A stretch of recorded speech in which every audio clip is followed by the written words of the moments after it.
അവൻ കാണിച്ച ആ വീഡിയോയിൽ ഒരു പ്രേതമോ അമാനുഷിക ശക്തിയോ അല്ല, മറിച്ച് വലിയൊരു അന്താരാഷ്ട്ര കള്ളക്കടത്ത് സംഘം ആൾമാറാട്ടത്തിലൂടെയും ആയുധങ്ങളുമായി രഹസ്യമായി എവിടെയോ നടത്തുന്ന ഒരു വലിയ ഡീലാണ് ആ നൈറ്റ് വിഷൻ ക്യാമറയിൽ വ്യക്തമായി റെക്കോർഡായിരുന്നത്.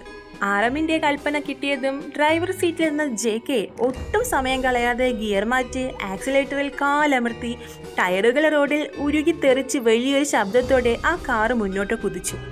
അതേസമയം മുഖംമൂടി ധരിച്ചെത്തിയ സംഘം വടിവാളുമായി കാറിന്റെ ചില്ലുകൾ തകർക്കാൻ ആഞ്ഞടിച്ചെങ്കിലും നിമിഷ നേരത്തെ വ്യത്യാസത്തിൽ ആ വാഹനം അവരുടെ പിടിയിൽ നിന്നും ചീറിപ്പാഞ്ഞുപോയി.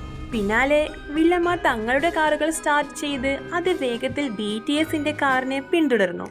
പിൻസീറ്റിൽ കിതച്ചുകൊണ്ടിരുന്ന ആ പയ്യൻ പേടിയോടെ ആറമ്മിനെ നോക്കി. സർ, അവരെന്നെ വെറുതെ വിടില്ല. ആ വീഡിയോയിലുള്ളത് ആഗോളതലത്തിൽ അന്വേഷണം നേരിടുന്ന ഒരു മാഫിയ സംഘത്തിന്റെ രഹസ്യ താവളമാണ്. നമ്മൾ എങ്ങനെയെങ്കിലും രക്ഷപ്പെടണം, പയ്യൻ വിറയ്ക്കുന്ന സ്വരത്തിൽ പറഞ്ഞു. ജേഹോബ് ആശങ്കയോടെ വിയെ നോക്കി പറഞ്ഞു. അവൻ പറഞ്ഞ സത്യമാണെങ്കിൽ നമ്മളിപ്പോൾ ലോകത്തിലെ ഏറ്റവും വലിയ അപകടത്തിലാണ് പെട്ടിരിക്കുന്നത്. എന്നാൽ വി യാതൊരു ഭയവുമില്ലാതെ തൻ്റെ ക്യാമറയിൽ പുറത്തെ കാഴ്ചകൾ പകർത്താൻ തുടങ്ങി. അപ്പം കൂളായി പറഞ്ഞു, പേടിക്കേണ്ട ഹോപ്പ്, ഇത് നമ്മുടെ കരിയറിലെ ഏറ്റവും മികച്ച ആക്ഷൻ മൂവിയേക്കാൾ ത്രില്ലിംഗ് ആണ്. ഷുഗർ തൻ്റെ കറുത്ത തൊപ്പി അല്പം കൂടി താഴ്ത്തിയിട്ട് ശാന്തമായി മൊബൈൽ എടുത്ത് ടൈപ്പ് ചെയ്യാൻ തുടങ്ങി.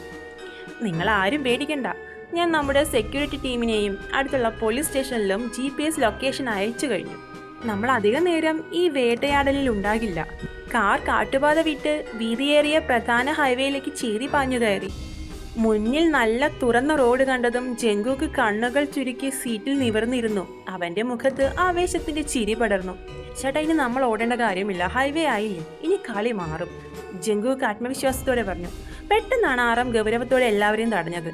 നിൽക്കൂ ജങ്കുക്ക്, നമ്മൾ വെറുമൊരു ഗുണ്ടാവേട്ടയ്ക്കല്ല ഇവിടെ ഇറങ്ങിയിരിക്കുന്നത്. നമുക്ക് പിന്നിൽ ഒരു വലിയ സിൻഡിക്കേറ്റ് തന്നെയുണ്ട്. ഇപ്പോൾ ഏറ്റവും പ്രധാനം ഈ കുട്ടിയുടെ സുരക്ഷയും ഈ തെളിവും പോലീസിൽ എത്തിക്കുക എന്നതാണ്. പെട്ടെന്നാണ് അവരുടെ കാറിന്റെ തൊട്ടുപിന്നിലായി ആ 2 കറുത്ത കാറുകൾ മിന്നൽ വേഗത്തിൽ എത്തി വളഞ്ഞത്. ഒരു കാർ BTS കാറിന് കുറുകെ വണ്ടി കയറ്റി നിർത്താൻ ശ്രമിച്ചു.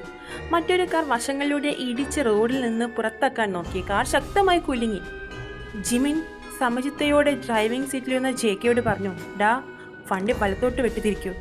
അതീവ വിദഗ്ധമായി JK വെട്ടിത്തിരിച്ചെങ്കിലും വില്ലന്മാരുടെ കാർ തൊട്ട് പിന്നിൽ തന്നെ ഉണ്ടായിരുന്നു. അവരുടെ കാലിലെ മുഖംമൂടിക്കാർ ജനൽ വഴി തോക്കുകൾ പുറത്തേക്ക് നീട്ടാൻ തുടങ്ങി. അത് കണ്ടിട്ടും ജങ്കുക്ക് ഒട്ടും പതറാതെ കാറിന്റെ ഡോർ ലോക്ക് പരിശോധിച്ച് തിരിഞ്ഞു നോക്കി.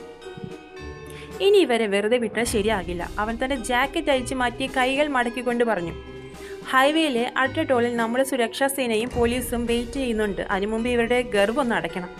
റോഡിന്റെ വളവിൽ നീല വെളിച്ചം മിന്നിച്ചുകൊണ്ട് പോലീസിന്റെ പെട്രോളിംഗ് വണ്ടികളും ആർമിയുടെ ജീപ്പുകളും സൈറൻ മുഴക്കി അവിടേക്ക് പാഞ്ഞു വരുന്നത് അവരുടെ കണ്ണിൽപ്പെട്ടു. വില്ലന്മാരുടെ കാറുകൾ പോലീസിനെ കണ്ടതോടെ പരിഭ്രാന്തരായി വേഗത കുറയ്ക്കാൻ തുടങ്ങി. തങ്ങൾ വലയിൽ വീണു എന്ന് മനസ്സിലായ ആ കുറ്റവാളികൾ തിരിച്ചു പോകാൻ ശ്രമിച്ചെങ്കിലും മുന്നിൽ നിന്നും പോലീസും പിന്നിൽ നിന്ന് BTSന്റെ കാറും അവരെ പൂർണ്ണമായി വളഞ്ഞു കഴിഞ്ഞിരുന്നു. പോലീസ് വണ്ടികൾ വന്ന് വില്ലന്മാരുടെ വണ്ടികളെ വളയുകയും കമാൻഡോകൾ ചാടിയിറങ്ങി മുഖംമൂടിക്കാരെ കീഴ്പ്പെടുത്തുകയും ചെയ്തു. അപകടമൊഴിഞ്ഞു എന്ന് മനസ്സിലായതും കാറിലിരുന്ന എല്ലാവരും ദീർഘമായി ശ്വാസമെടുത്ത് സീറ്റിലേക്ക് ചാരി. പയ്യൻ വിറയലോടെ BTS അംഗങ്ങളെ നോക്കി കൈകൂപ്പി പറഞ്ഞു, നിങ്ങളില്ലായിരുന്നെങ്കിൽ ഞാൻ ഇന്ന് ജീവനോടെ തന്നെ ഉണ്ടാകില്ലായിരുന്നു. വളരെ നന്ദി സാർ. ജിൻ ചിരിച്ചുകൊണ്ട് അവന് തോളിൽ തട്ടിക്കൊണ്ട് പറഞ്ഞു, സാരമില്ല, ഇന്ന് ഞങ്ങൾ കാരണം നീ രക്ഷപ്പെട്ടു. നാളെ നിന്റെ ഈ വീഡിയോ ലോകത്തെ വലിയൊരു സത്യം പുറത്തു കൊണ്ടുവരും. ജീവനോടെ ഇരിക്കുക എന്നതാണ് പ്രധാനം. ആരും ഫോൺ വെച്ചുകൊണ്ട് എല്ലാവരും നോക്കി പുഞ്ചിരിച്ചു. പോലീസ് ആ കള്ളക്കടത്ത് സംഘത്തെ മുഴുവൻ പിടികൂടിയിരിക്കുന്നു. നമ്മുടെ ഈ രാത്രി യാത്ര ചരിത്രത്തിൽ ഇടം നേടാൻ പോവുകയാണ്. JK ചെറുചിരിയോടെ പുറത്തേക്ക് നോക്കി പറഞ്ഞു. എന്തായാലും ഫൈറ്റ് ടൈം കിട്ടിയില്ലെങ്കിലും രാത്രിയിലെ ഈ അഡ്വഞ്ചർ അടിപൊളിയായിരുന്നു. എല്ലാവരും പൊട്ടിച്ചിരിച്ചുകൊണ്ട് ആ രാത്രി യാത്ര വീണ്ടും സന്തോഷത്തോടെ തുടർന്നു.